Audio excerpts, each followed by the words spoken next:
Welcome back to the Midweek Update.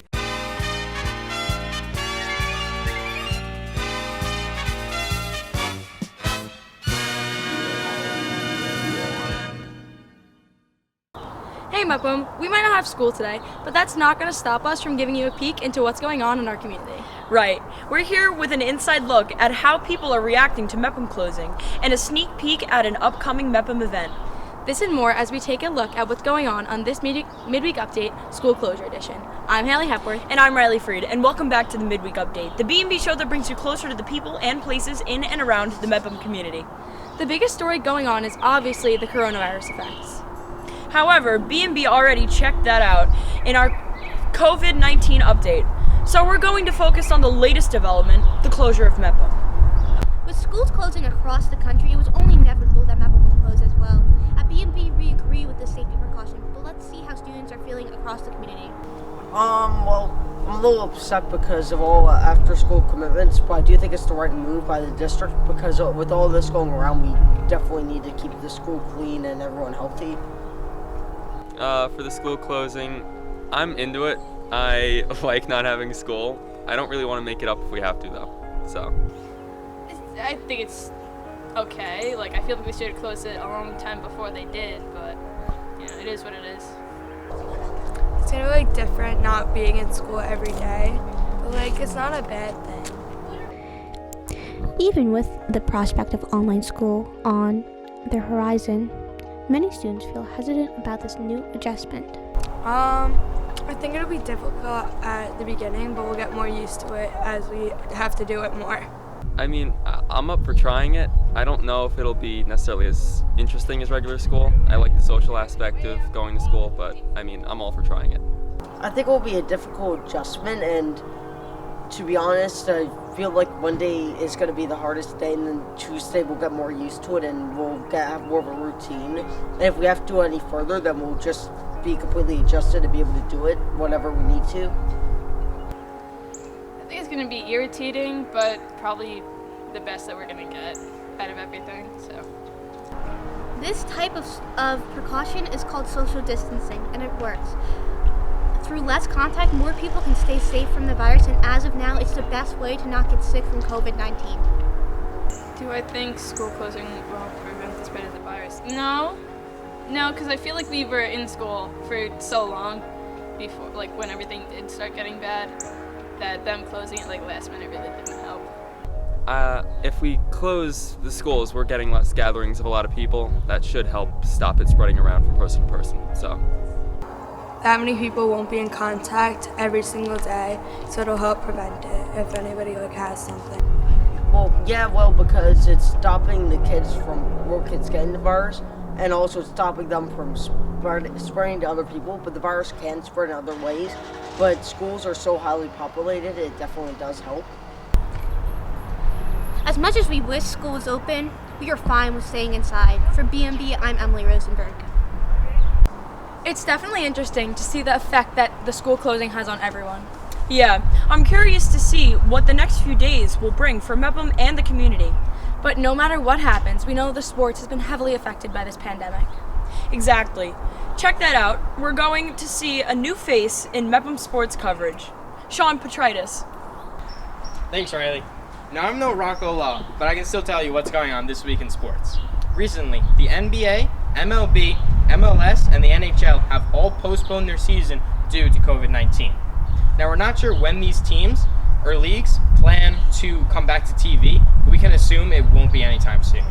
Mepham is yet to call off any of their spring sports because it's probably too early to call yet. B&B will keep you updated with all the news on their social media platforms throughout the week. Now back to you on the deck. Thanks, Sean. The sports world has really been turned upside down due to the coronavirus. But we can't let it affect everything. Although it has been postponed, we still have St. Baldricks to look forward to. B&B Louie Saraceni takes a look at this fun night. Here at Mepham, we pride ourselves on having fun events and on helping the community. One night on the Mepham calendar combines both of these, St. Baldricks. This is an event where students and teachers can raise money to support finding a cure for childhood cancer. It's a way for the community to come together and make a difference. So all the proceeds go to St. Baldricks Foundation, and what that winds up doing is fundraising for different cures for cancer. One reason why this cause is so important for people at MEPM is that Miss Geller's daughter was diagnosed with cancer. Although she is doing well, she and her family had to go through a lot, and so do many others around the world. By coming together to raise money and awareness, we can help change the world and make it easier for children diagnosed with cancer.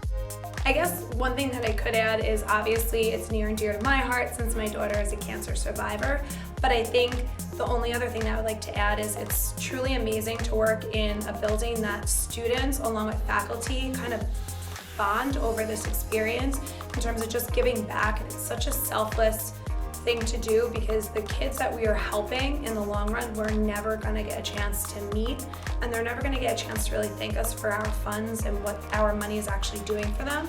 So it's kind of this great feeling that you're accomplishing something together as a community and understanding that we're not necessarily going to get the big thank you in the end and still being okay with that. At the event, there will be a lot of fun activities, and it will be a great night of entertainment and coming together for the community.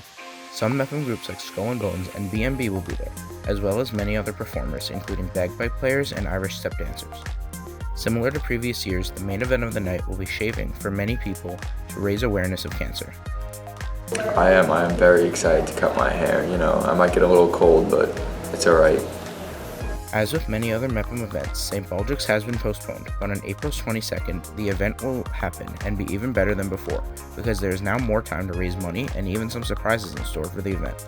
I'm donating because I think it's a great cause, and that childhood cancer is such a terrible thing, and anything that I could do to help, spread awareness and raise money, I feel like that's a good reason to do it.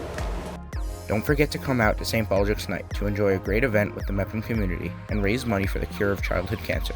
If you can't make the event, you can still help out by donating, and you can tune into the BMB YouTube channel to witness the fun. From BMB, I'm Louie Saraceni. Thanks, Louie. St. Baldricks should be an excellent opportunity to help out the community. Yeah, and it's going to be really fun too. Now, since we can't be at school, Matt Manna was going out on the street to ask people what they would bring if they were trapped on a deserted island. That's actually pretty accurate right now, considering people are being isolated from the coronavirus. Let's see what people have to say. Randall can't be here today, but that doesn't stop me from hitting the streets. Let's see what people will bring with them on a deserted island. So if you were on a deserted island, what would you bring? My girlfriend. I would have to bring some kind of music. No, I'd bring healthy food. I would bring my dog. Yeah, good choice.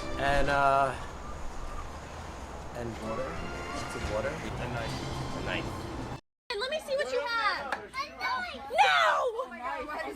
So if you guys were on a deserted island, what would you bring with you? Her. Probably like some sort of gaming console. Yeah.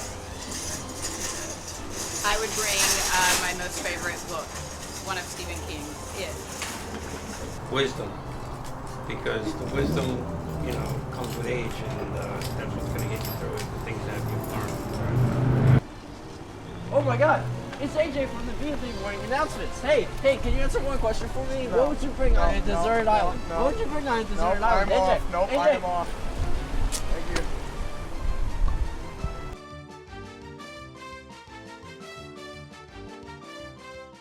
Those are some pretty interesting things people would bring.